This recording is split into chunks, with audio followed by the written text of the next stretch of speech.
क्या आप जानते हैं कि भारत में बनने वाले राफेल फाइटर जेट फ्रांस से आने वाले राफेल से बिल्कुल अलग होंगे? और क्या आपको पता है कि आने वाले समय में राफेल में 60% से ज्यादा पार्ट्स भारत में ही बने होंगे? नमस्कार दोस्तों, आप देख रहे हैं इंडियन डिफेंस न्यूज हिंदी।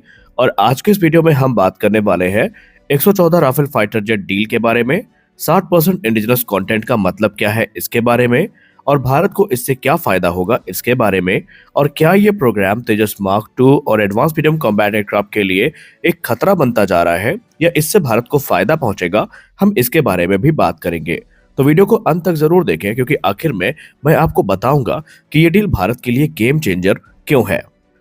दोस्तों, अगर हम बात करें 114 राफेल डील के बारे में, तो भारत की एयरफोर्स को इस समय फाइटर जेट बड़ी संख्या में चाहिए, और ये 114 नए फाइटर एयरक्राफ्ट भारतीय वायुसेना को एक मजबूत स्थिति में ले जाएंगे।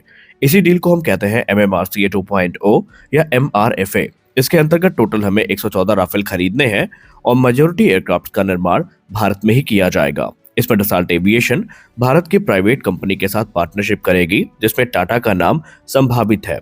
एक बात आपको पता होनी चाहिए कि ये सिर्फ खरीद नहीं है, बल्कि ये इंडिया को फाइटर जेट मैन्युफैक्चरिंग हब बनाने की एक कोशिश है। तो अब सबसे जरूरी सवाल ये उठता है कि आखिरकार ये इंडिजिनस कंटेंट होता क्या है।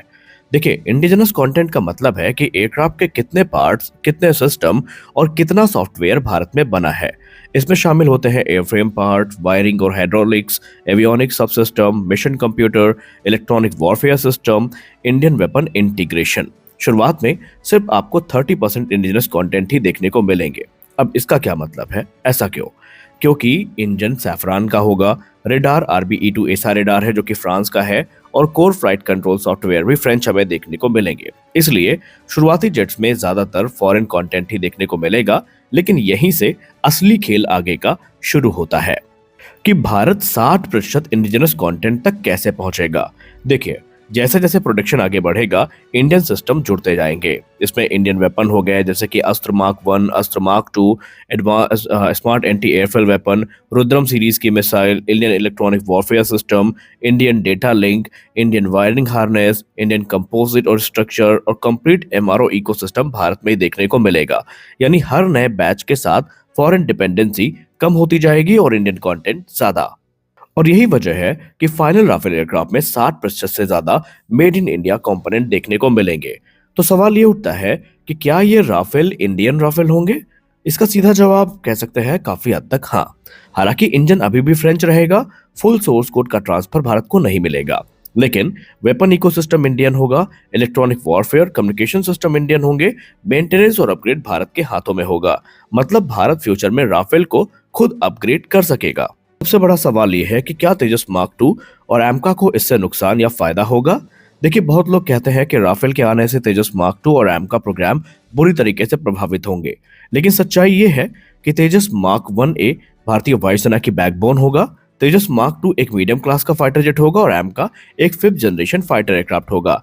और राफेल की भूमिका यहाँ पर gap filler, force multiplier, deep strike और BVR डोमिनेंस की होगी। यानी राफेल से हमारे इंजीनियर्स को एडवांस फाइटर जेट प्रोडक्शन का रियल एक्सपीरियंस मिलेगा, जो सीधा एमका में काम आएगा।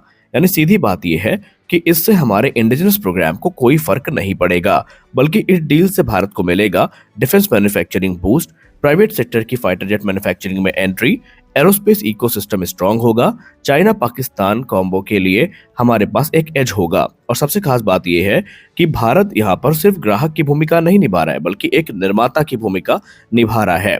और इसी के लिए कहा जाता है कि इससे हमारे इंडिजिनस प्रोग्राम कोई प्रभावित नहीं होंगे, बल्कि इससे बहुत सारे नए अनुभव जो हैं वो हमें देखने को मिलेंगे। और इसीलिए आपको ये कहा जाता है कि 114 राफेल की डील सिर्फ एक खरीद नहीं है, बल्कि भारत के लिए ये एक टेक्नोलॉजी लैडर है, मैन्युफैक्चरिंग स्कूल का काम करेगी और एमका का फाउंडेशन भी है। तो आप इससे कितने सहमत हैं? आप अपनी राय कमेंट सेक्शन में जरूर दें। मिलते हैं अगले वीडियो में, तब तक के लिए जय हिंद। जाते जाते एक सवाल, क्या भारत को 114 राफेल लेने चाहिए या पूरी तरीके से तेजस मार्क 2 पर भरोसा करना चाहिए? आप अपनी राय जरूर दें।